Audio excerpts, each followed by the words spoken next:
Pleasant good morning to all. The legislative session of June 24th, 2024 is hereby called to order.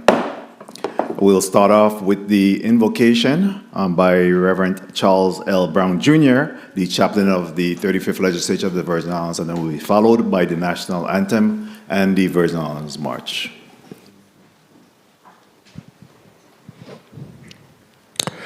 Let us look to the Lord. God, we have gathered in this hallowed space to help 15 senators do the people's business. But our first order of business is to proclaim that you are God, and beside you there is none other. Bless the staff of the legislature, Senate staff and central staff who give a yeoman's effort behind the scenes, many of whom are never seen on camera or have their names called, but do what it takes to make this institution function in excellence. You have graced these elected officials with the privilege of serving the people of the Virgin Islands through the legislative process today. Nominees will be interviewed, zonings will be considered, leasings will be examined, and bills will be deliberated over. Anoint these senators with intelligence and good judgment, with humility and determination, and with the goal of fostering justice and fairness in all they do. The Senate has convened to create laws, but as your blessed people, compel us to delight in your law, meditate on it day and night, because when we delight in your law, our government can then pass laws that empower our people and give you glory. Rather than be led by emotions or less than honorable motives, grant them courage to face difficult decisions by listening to your still, small voice. And today, as a day to model what it means to use God-given talent for the good of the people, in the name of the one who sacrificed glory momentarily so that we could all obtain glory eternally, Jesus the Christ. Amen.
Thank you very much, Rev. Chaplain, and please be seated.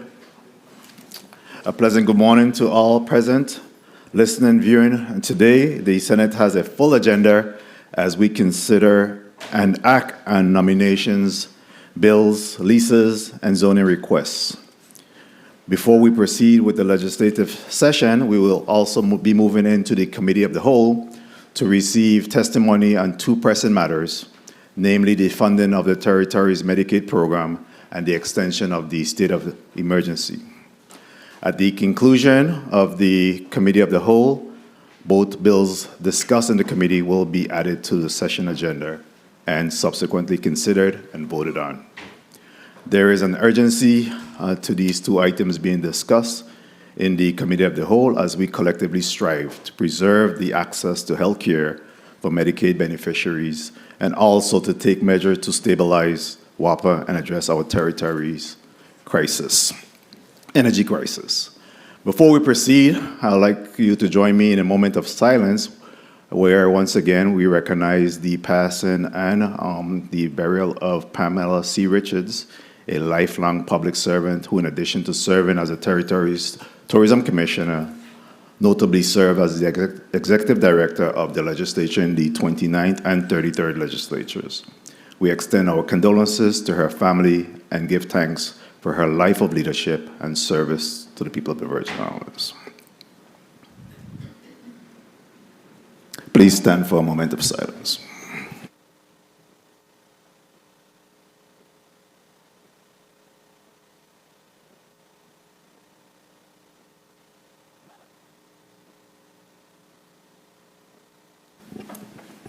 Thank you. At this time, I'd just like to remind all present to please turn your cell phone off or unmute as not to interrupt these proceedings and to ask the Madam Secretary to call the roll. A pleasant good morning, everyone. I will begin the roll call. Senator Marvin A. Blyden. Senator Blyden, present. Senator Angel L. Bolquez Jr. Senator Bolquez, present. Senator Diane T. Capehart. Present. Senator Capehart, present. Senator Samuel Carrion. Senator Carrion, absent. Senator Dwayne M. DeGraff. Senator DeGraff, absent. Senator Ray Fonseca. Senator Fonseca, present. Senator Novell E. Francis Jr. I'm here. Senator Francis, present. Senator Alma Francis Heiliger. Senator Francis Heiliger, present. Senator Donna Fred Gregory. Senator Fred Gregory, absent. Senator Kenneth L. Gittins. Senator Gittins, present. Senator Maurice C. James. Senator James, absent. Senator Javon E. James Sr. Senator James Sr., absent. Senator Franklin D. Johnson. Senator Johnson, present. Senator Carla Joseph, present. Senator Joseph, present. Senator Milton E. Potter. Senator Potter, absent. Mr. Chairman, Mr. President, we have 9 members present, 6 members absent. Please record Senator Maurice James as being present.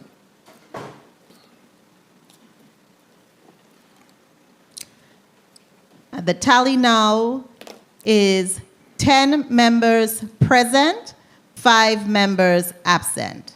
Thank you very much, Madam Secretary. We do have a quorum and prepared to proceed. At this time, Madam Clerk, is there any correspondence to be read into the record? Yes, Mr. President. You may proceed in reading those correspondence. Letter dated June 24th, 2024, Honorable Novell E. Francis Jr., President. Dear President Francis Jr., please accept this letter as a formal notice of my late arrival to today's Committee on the Whole meeting, which is scheduled to begin at 9 a.m. in the Earl B. Otley Chambers in St. Thomas. Please have all circulated documents placed on my desk for immediate review upon my arrival. Thank you for your consideration on this matter. Kindest regards, Donna Fred Gregory, Senator, 35th Legislature of the Virgin Islands. Letter dated June 24th, 2024, the Honorable Senate President Novell E. Francis Jr. Dear President Francis, due to travel limitations, I will be late for the legislative session scheduled for Monday, June 24th, 2024, at the Earl B. Otley Legislative Hall on St. Thomas. I am requesting that my tardiness be excused, and I apologize for any inconvenience this may cause. Thank you for your kind consideration in this matter. Respectfully, Javan E. James Sr., Senator, 35th Legislature of the Virgin Islands. Letter dated June 24th, 2024, Honorable Novell E. Francis Jr. Dear President Francis Jr., I will be unable to attend today's scheduled Committee of the Whole meeting and legislative session of the 35th Legislature of the Virgin Islands. I am currently out of the territory addressing an unforeseen personal matter. Please record my absence as excused. I thank you in advance for your understanding in this matter and sincerely apologize for any inconvenience my absence may cause. Sincerely, Milton E. Potter. Letter dated June 24th, 2024, Honorable Novell E. Francis Jr., President, 35th Legislature of the Virgin Islands. Dear President Francis Jr., due to a family medical emergency, I am out of the territory and will not be in attendance for today's legislative session and Committee of the Whole on Monday, June 24th, 2024. I ask that my absence be recorded as excused. I regret missing this very important meeting and apologize for any inconvenience my absence may cause. I kindly request that any relevant information distributed during the session be shared with my office. Thank you for your consideration and understanding. Sincerely, Samuel Carrion, Senator, 35th Legislature of the Virgin Islands. This concludes the reading of the correspondence, Mr. President.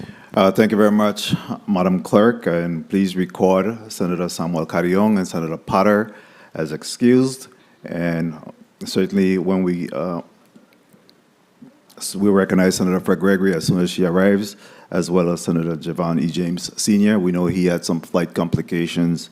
His flight started to make its way here and had to return back to St. Croix. So we wish him safe travels, and we'll recognize him as soon as he arrives.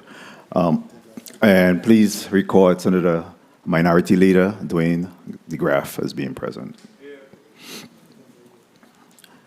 Madam Secretary, tally at this time. Mr. President, we have 11 members present, 2 members absent, and 2 members excused. Thank you very much, Madam Secretary. At this time, Madam Clerk, please read today's agenda into the record. The 35th Legislature will convene into the Committee of the Whole to receive testimonies on the following. Bill number 35-0291, an act appropriating the sum of $3 million from the general fund of the Treasury of the Government of the Virgin Islands to the Department of Human Services to pay providers and vendors that participate in the Medicaid program and for other related purposes. Invited testifiers, Honorable Kevin McCurdy, Commissioner, Department of Finance, Honorable Avril George, Commissioner, VI Department of Human Services, Gary Smith, Director, VI Medicaid Program, VI Department of Human Services, Danelle Baptiste, Assistant Commissioner, VI Department of Human Services, Lydia McGrath, Chief Financial Officer, VI Department of Human Services. Bill number 35-0292, an act to renew and extend the Governor's executive order and proclamation declaring the state of energy emergency in the Virgin Islands to avert an energy crisis. Invited testifiers, Honorable Kevin McCurdy, Commissioner, Department of Finance; Kimika Woods, Acting Director, Office of Management and Budget; Kevin Williams, Chief Policy Advisor, Office of the Governor; Daryl Jashin, Director, Vitima; Andrew Smith, Chief Executive Officer, Water and Power Authority; Ashley Bryan, Interim Chief Operating Officer, Water and Power Authority; Kyle Fleming, Chairman, Water and Power Authority Governing Board. The 35th Legislature will reconvene into legislative session to consider the following: consideration of nominations: Lindell A. Williams, nominee, Virgin Islands Waste Management Authority Board of Directors, St. Croix; Con J. Davis II, nominee, Virgin Islands Waste Management Authority Board of Directors, St. Thomas. Consideration of zonings: Bill number 35-0137, an act granting a use variance for parcel number 9-3, Estate Glucksburg, number 22, Cruise Bay Quarter, St. John, Virgin Islands, to allow the applicant to lease individual bedrooms under the category lodging/rooming house. Bill number 35-0241, an act granting a zoning use variance for lot number 3, 2nd Street, subdivision of Estate Thomas, Kings Quarter, St. Thomas, Virgin Islands, to allow for a restaurant and a fruit bar. Bill number 35-0244, an act amending official zoning map number SCZ-10 to rezone plots number 126A, 126B, 126C, 126CA, 127E combined, and 212 Estate Two Brothers, Smithfield and Hesselberg, West End Quarter, St. Croix, Virgin Islands, from R-1 waterfront pleasure to R-3 residential medium density. Bill number 35-0256, an act amending official zoning map number SJZ-1, St. John, Virgin Islands, to allow for the rezoning of parcel number 6A, 6-A, Estate Susannaberg, number 17A, Cruise Bay Quarter, St. John, from R-2, residential low density, 1 and 2 family, to P Public. Bill number 35-0260, an act amending official zoning map number SCZ-12 for the island of St. Croix, Virgin Islands, rezoning plot number 6, parcel 6 of Estate Clifton Hill, Kings Quarter, St. Croix, from R-2, residential low density, 1 and 2 family, to B-3, business scattered. Consideration of leases: Bill number 35-0263, an act approving the lease agreement between the Government of the Virgin Islands and Sanchez Ventures, LLC, for parcel number 1, Estate Contant, number 7B, Southside Quarter, St. Thomas, Virgin Islands.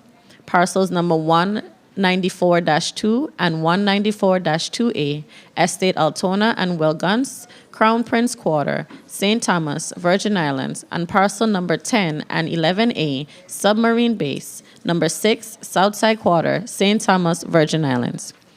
Bill number 35-0264, an act approving the lease agreement between the Government of the Virgin Islands and Verdell Turnbull, doing business as Turnbull Welding Service, for parcel number 99A-1, Submarine Base, number 6, Southside Quarter, St. Thomas, Virgin Islands. Bill number 35-0265, an act approving the lease agreement between the Government of the Virgin Islands, acting through its Department of Property and Procurement, and St. Thomas Properties, LLC, for consolidated parcel number 17-3A, Estate Niski, number 6, Southside Quarter, St. Thomas, U.S. Virgin Islands. Consideration of bills: Bill number 35-0030, an act honoring and commending Vaughn Benjamin posthumously for his contributions to reggae music in the Virgin Islands and the global communities, appropriating $45,000 to the Department of Sports, Parks, and Recreation for the design and construction of the Vaughn Benjamin Monument, and naming the waterfront park west of the Marley Homes the Vaughn Ake Becca Memorial Park. Bill number 35-0117, an act amending Title 27, Virgin Islands Code, Chapter 15, Sections 421A and 422, relating to the qualifications, term limits, and duties of the members of the Real Estate Commission. Bill number 35-0215, an act amending Title 23, Virgin Islands Code, Chapter 5, Section 457, subsection A, paragraph 3, relating to the contents of a firearm license to change the statement in the license increasing the term of the license from 3 years to 5 years. This concludes the reading of today's agenda, Mr. President. Thank you very much, Madam Clerk. I know that was a lot. You did a good job. Thank you. At this time, I'll ask the legislative pages to come forward.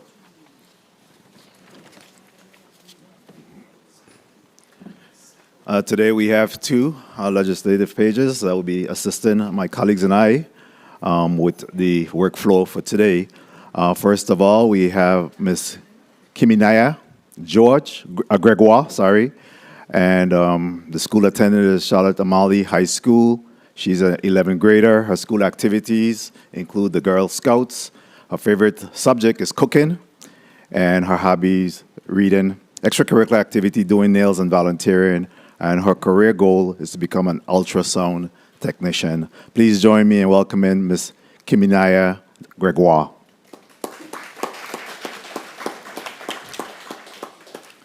Next page this morning is Kelea Redden Moses. She's attending the North Carolina Central University, a junior college, and her school activities is a proud member of the marching band. Her favorite subject is history, and her hobby is doing hair. And of course, her career goal is to become an entrepreneur and a business owner. She didn't tell me what business she intends to own, but we look forward to your entrepreneurship. Please join me in welcoming Ms. Kelea Redden Moses. Thank you very much, Pages, and work hard today, and you'll get a stipend as well as lunch at the end of the day. All right, so colleagues, you heard it. We do have a long agenda. As I indicated on the onset, we'll be dissolving into the Committee of the Whole, where we'll be able to take testimony in regards to the two matters before us today, which is the $3 million from the general fund for the purpose of the Medicaid program, as well as the requested extension of the state of energy crisis that we're experiencing, state of emergency energy crisis. So at this time, we'll dissolve into the Committee of the Whole, and we'll take a 2-minute recess to bring in our testifiers. Stand in recess for 2 minutes.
And we're out of recess at this time. Of course, we'll be entertaining the testimonies on Bill number 35-0291, as well as Bill number 35-0292. Let's go to the testifiers table to recognize our testifiers today. And first of all, we'll start off with, on my right to the left, and we'll start off with the Director of Energy WAPA Chair, Mr. Director Kyle Fleming. Good morning, Kyle Fleming, Director of Virgin Islands Energy Office, Chairman of Virgin Islands Water and Power Governing Board. I do not have testimony today. Yep. Director Gerald Joshin, Director of ITEMA. Good morning. Good morning. Kevin McCurdy, Commissioner, Department of Finance. Good morning, Senators. Kevin A. Williams, Sr., Chief Policy Advisor for Governor Bryan and the acting incident commander. Good morning, Avril George, Commissioner of the Virgin Islands Department of Human Services. Good morning, Danelle Baptiste, Assistant Commissioner, VI Department of Human Services. Good morning, Gary Smith, Medicaid Director, Department of Human Services. Good morning, Kimika Woods, Acting Director, Office of Management and Budget. Good morning, everyone. Roberto Torrado, Federal Grants Financial Analyst at DHS. Thank you very much. At this time, we'll go to, and just real quickly, the rules of engagement for today. We'll hear a testimony regarding Bill number 35-0291, and then we'll come to Bill number 35-0292, which is the state of the emergency extension, and then we'll open up the floor for questions. So, Commissioner George, you're recognized for your testimony at this time. Good morning, Honorable Novalee Francis Jr., President of the 35th Legislature, members of the 35th Legislature, fellow testifiers, and to the viewing and listening audience. I am Avril E. George, Commissioner of the Virgin Islands Department of Human Services. With me today is Danelle Baptiste, Assistant Commissioner, Gary Smith, Medicaid Director, and Roberto Torrado, Federal Grant Financial Analyst. We appreciate the opportunity to be here today to provide testimony on Bill number 35-0291, an act appropriating the sum of $3 million from the General Fund of the Treasury of the Government of the Virgin Islands to the Department of Human Services to pay providers and vendors that participate in the Medicaid program and for other related purposes. The Virgin Islands Department of Human Services is the state agency who administers the Medicaid program in the territory. Currently, the program has 21,463 members enrolled, and there are 1,506 providers enrolled in the program to provide services, of which 440 are on island and 1,066 are off island. During the COVID-19 pandemic, the territory saw its highest enrollment of members, reaching a peak of 38,489 members in June 2023.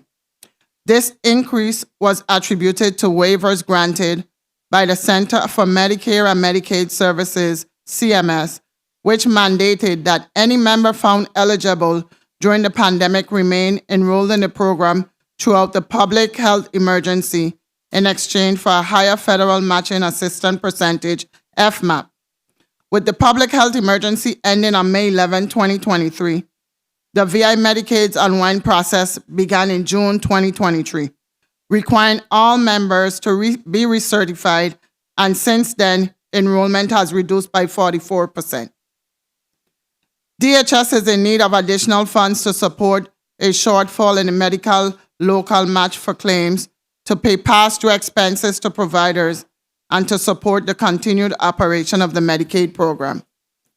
To date, the program has expended $109,221,830 for Medicaid and Children Health Insurance Program, CHIP, claims of which $98,827,870 is a federal share and $10,393,960 is the local match. For fiscal year 2024, $9,502,275 was budgeted between Medicaid and CHIP for local match. An additional $710,000 was reallocated within the department to address some of the shortfall. The program currently has a local account deficit of $678,248, with an additional $2,430,133.55 in current local match obligations waiting to be processed. In fiscal year 2023, the program expended $142,969,337 for Medicaid and CHIP claims, of which $133,312,344 is the federal share and $9,656,994 is the local match. During the previous fiscal years, due to the waivers granted by CMS for the COVID-19 pandemic, the territory operated with a higher federal medical assistance percentage, FMAP, which required a lower local match obligation until Q1 of fiscal year 2024. When it returned to the statutory 83%, requiring a 17% local match. Please note that there are variable FMAPs that apply to subpopulations within the Medicaid member groups, but this represents the largest population within the group. Even with a significant decrease in members, contrary to the department's anticipation, the program claims expenditures have not reduced accordingly. For FY24, claim cycles average 8.6 million per month, while in FY23, claim cycle averaged 9.3 million in expenditures. At almost 3/4 of the year, the department has spent 81% of what is spent in all of FY23 for claims, and at the end of Q2 has spent 9% more on claims than it did in Q2 FY23. This can be mostly attributed to the FMAP increase in the previous fiscal year. However, the program expected to see expenditures level off due to the significant decrease in membership as well. The department is working closely with its contractors to gather insights into the trends and projections of spending as it relates to members and claims being incurred, as well as with peers to understand how other state Medicaid programs are performing during the unwind. Thus far, here are a few suspected causes for the sustained or increased costs, even with a reduced membership population. Return of the local match to 17% after lower variable matches as low as 10.2% in immediate previous years, as previously mentioned. High utilizers. There are a few members that incur most of the costs paid by the program that continue to remain on the program through the unwind. A study conducted in 2023 showed that between 2020 and 2022, 2% of the program's members drove 29% of the cost. See appendix for more details. Time to submit claims. Providers have 1 year to submit claims after services are rendered. The program continues to receive claims from points in time with higher member volumes. As mentioned, June 2023 saw the highest count of members, so most of these claims should be submitted by the end of this month. Additional providers enrolled in the program, which correlates to additional services being rendered. Services like personal care attendance have seen an uptick in enrolled providers and services offered. Relaxed pre-authorization process. Due to services being bottlenecked at the federally qualified health centers and the Department of Health clinics, the pre-authorization/referral process for private and specialty providers were relaxed as to not be a barrier to care. As a result, members are going directly to on-island providers for services allowing for less control over spending by the program. The above are some of the insights that have been determined thus far, which contributes to the program's need for additional local funds to cover obligations. As the medical needs of the community continue to grow and Medicaid approved service expands, the need for additional local match that supports maximizing the federal allotment is needed. Concurrently, the program must find ways to reduce spending as well as fraud, waste, and abuse to allow for the best use of available funds and to ensure sustainability of the program. In response to the funding shortfall, there are short-term and long-term measures the program is taking to reduce costs. These include short-term: onboard additional clinic staff to assist with veteran referrals and to provide prior authorization for procedures. This allows for more control within the program of what and how much of a service is rendered. Temporarily pause CMS identified optional services such as adult dental, durable medical equipment, medical escort travel, etc. Place limits on total spend per member for select services. This would entail placing funding caps on particular service categories such as dental and personal care attendant services. Reduce percentage of costs covered for select services. This pertains to offering some services at a reduced percentage, such as 50% or 75% versus 100% of costs. This may apply to more mandatory services which must be offered. Reinstitute pre-authorization for more services. On the long-term end, enroll eligible members in Medicaid Part D for prescription costs. Through its Pharmacy Benefits Manager, PBM, the program has identified approximately 2,000 members with active prescriptions who are eligible for dual enrollment in Medicaid and Medicaid Part D. The program will enroll those members and pay the Part D premium, which allow the program to see an almost 50% reduction in drug costs for those members. Implement comprehensive policies for high-spending areas such as travel, dental services, PCA services, etc. The VI Medicaid program is very expansive and requires guardrails to be placed around spending to ensure sustainability of the program. Continue to build Medicaid Program Integrity Unit. The program onboarded a Program Integrity Director in August 2023 and is currently working to hire one fraud investigator and one quality control reviewer in each district. DHS has already made a significant effort to address fraud within the program and will continue to increase those efforts to extent possible. Conduct actual study to better predict and anticipate Medicaid population needs and trends. Implement technology to better track and manage service delivery and mine data for on-demand insights into utilization and spending. In general, in the short term, the team will be faced with determining on a case-by-case basis what services can be performed, with the highest priority being placed on emergency and life-threatening services and procedures, as well as mandatory services such as those for children.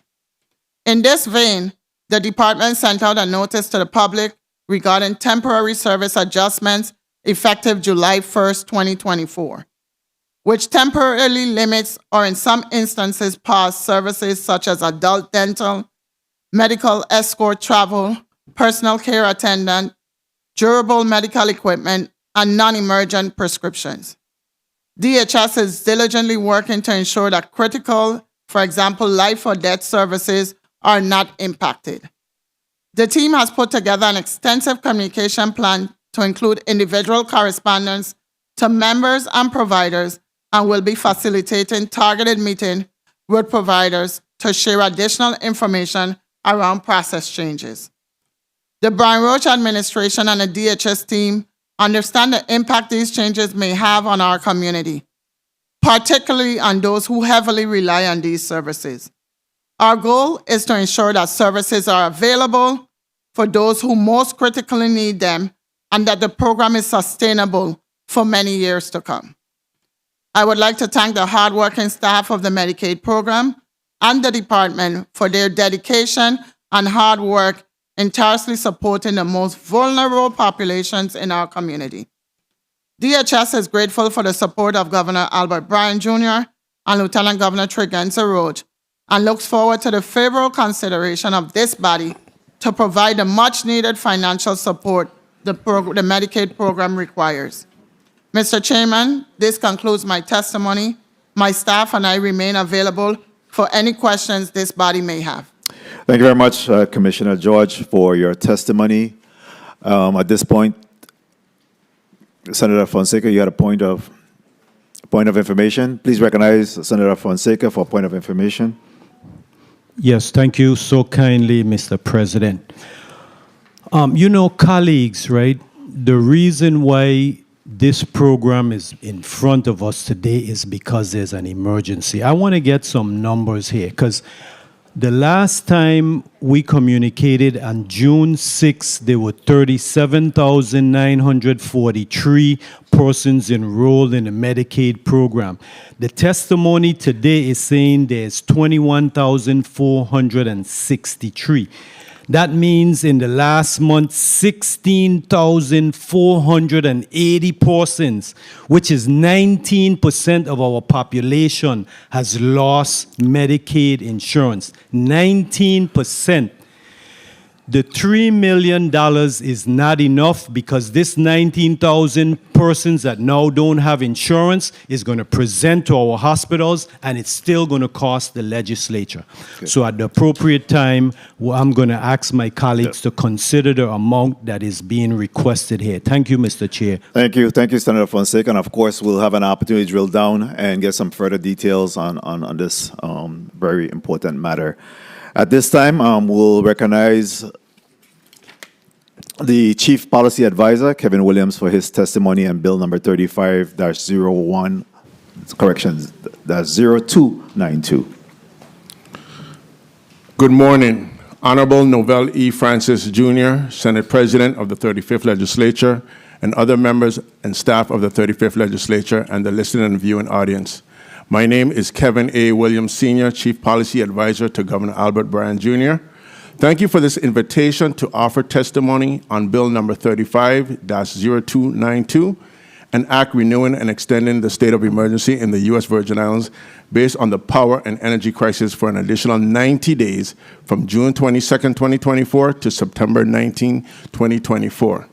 I appear before you today in my recent capacity as Incident Commander, along with Darrell Joshin, Director of VITEMA in his capacity as the Territorial Coordinating Officer, and Kevin McCurdy, Commissioner of the Department of Finance. On April 22, 2024, Governor Albert Bryan Jr. declared a state of energy emergency by Executive Order 537-2024 to avert an energy crisis in the United States Virgin Islands for months leading up to April 2024. The inability of independent government agencies to timely pay the Water and Power Authority, WAPA, for its services impacted WAPA's ability to pay its critical vendors, resulting in the curtailing of power generation. To protect the lives and property of residents of the territory, the Bryan Roach administration found it necessary to issue a state of emergency to prevent rotating power and blackouts on the island district of St. Croix. On May 22, 2024, the state of emergency was extended for an additional 30 days through Executive Order 537A-2024. It is imperative to extend the state of emergency for an additional 90 days through September 19, 2024, to allow for the execution of an extensive and achievable plan of action and to allow positive actions achieved during the first 60 days to come to fruition. We acknowledge that the immediate actions taken after the state of emergency did not prevent rotating power and prolonged outages in the St. Thomas-St. John district. These outages underscore the critical nature of the power infrastructure throughout the entire territory and the need for the state of emergency. The territory continues to work through the process of mitigating the severe threat of insufficient and unreliable power generation in the USVI, insufficient cash liquidity at WAPA, and an unreliable power generation and transmission and distribution system that leads to frequent and prolonged outages. WAPA, along with the government of the Virgin Islands, continues to take actions to stabilize the production of energy in the territory to ensure the delivery of critical services to its residents. Over the past 60 days, beginning on April 22nd, 2024, the Incident Command, IC, was activated with the express goal of averting an energy crisis in the U.S. Virgin Islands through a unity of effort based on the objectives established by the Incident Commander. The Incident Command combines efforts of leadership from the Water and Power Authority, Office of Management and Budget, Department of Finance, the Virgin Islands Energy Office, the Public Finance Authority, Virgin Islands Housing Finance Authority, Department of Planning and Natural Resources, Office of the Governor, and the Office of Disaster Recovery. This allows prioritization and drives success over many challenges, both internal to interagency coordination and external strategic partners. Command and General Staff meetings are held 3 days a week, Monday, Wednesday, Friday, to review progress towards objectives, financial daily cash flow, and operational power generation status. Separate Finance and Operations Committee meetings are held Tuesday and Thursday with a focus on understanding challenges, reviewing and updating plan of actions, and providing clear priorities. We have established a good rhythm amongst the Incident Command team and have reviewed our successes and established new objectives which require at least 90 days to achieve. The importance of maintaining a state of emergency is to focus on the urgency on decision-making based on factors such as current and future cash flows, current and future power generation, and the movement and tracking of funds to support contractual agreements. The state of emergency also provides a structure through Incident Command, which provides documentation and accountability for timely actions. A sense of purpose and understanding of priorities is maintained.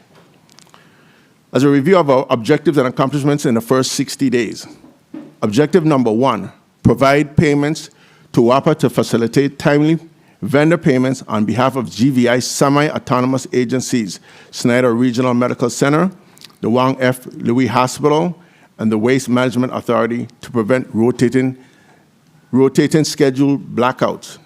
To date, a total of $10,282,677.64 has been processed or paid to WAPA from the Budget Stabilization Fund. The funds have been used to offset the following balances that were owed as of April 30th, 2024. The Waste Management Authority, $6,111,923.64. Snyder Regional Medical Center, $2,591,702. The Wang F. Louis Hospital, $1,579,052. All outstanding bills owed by central government, the Snyder Regional Medical Center, the Wang F. Louis Hospital, and Waste Management Authority have been paid. Moving forward, we will now include these 3 semi-autonomous entities in the single-payer fund to ensure that they remain current on their utility bills. Objective number 1A, ensure WAPA has paid Aggreko $2.3 million to reduce the risk of St. Croix experiencing rotating power or blackout conditions. As part of the initial payment made to WAPA in objective number 1, WAPA was able to pay approximately $2.3 million to Aggreko for leased generators. Although WAPA has paid the initial outstanding amounts that resulted in the generators being turned back on in St. Croix, WAPA has again racked up outstanding amounts totaling $2.1 million. Additionally, payments to Seven Seas for water productions of approximately $4 million were made. Finally, WAPA has escrowed funds to assist with resolving the Wärtsilä contract. Objective number 2, complete the VTOL infrastructure acquisition. The GVI government fully expects to close the VTOL infrastructure acquisition by the end of July 2024. This accomplishment will secure WAPA's access to the propane infrastructure and remove that debt off its balance sheet. This will also pay back the $45 million line of credit to the GVI. We are currently wrapping up the 30-day required environmental review phase. The Virgin Islands Housing Finance Authority anticipates submitting the entire packet to the Department of Housing and Urban Development by June 26, 2024, a mere 2 days away. Once HUD reviews and approves the packet, we will be ready to proceed with initiating the closing process. Objective number 3, assist WAPA with improving its cash flow and reducing its liquidity gap to meet critical payments. Effective June 1, 2024, the Incident Command, through external counsel and WAPA, negotiated new reduced LPG transportation rates from 73 cents to 59 cents per gallon for 9 months with Vital. These new rates have the effect of saving WAPA approximately $900,000 monthly on shipments of propane versus the spot price rate Vital was charging prior to the new contract. At the end of the 9-month period, WAPA will solicit on the open market for fuel transportation services in hopes of achieving additional competitive responses and even lower transportation costs. Objective number 4, negotiate a return of work for Wärtsilä. On June 11, 2024, the GVI and WAPA successfully resolved all outstanding matters with Wärtsilä and signed a contract addendum that facilitates the restart of work. The contract has expedited clauses to have work fast-tracked as early as 2 months after the contract. The contract has expedited clauses to have work fast-tracked as early as 2 months after propane is available to the generators. The work is critical as the 4 generators and associated battery packs will bring online new generation for increased reliability and significantly improve fuel efficiency. Additionally, this will give WAPA the added capacity to begin the process of remediating deferred maintenance. The project will bring online 36 megawatts of power with 9 megawatts of battery capacity. This will reduce WAPA's expenses by $2.5 million monthly. The stabilization of WAPA runs through the final completion of the Wärtsilä project. And I'll repeat that for emphasis. The stabilization of WAPA runs through the final completion of the Wärtsilä project. Objective number 5, assist with bringing online renewable projects at a faster pace. The Incident Command continues to facilitate communications between WAPA, U.S. Department of Energy, Virgin Islands Electron, the National Renewable Energy Labs, and Sargent and Lundy to push for expected measurable progress in getting the Petronella solar site connected. The interconnection study being performed by Sargent and Lundy is expected to be completed by July 31st, 2024 for the Petronella site. Studies for the remaining sites on Sinquoi will follow shortly thereafter. We remain hopeful that within the next 90 days, the first solar site at Estate Petronella on Sinquoi will be able to be added to the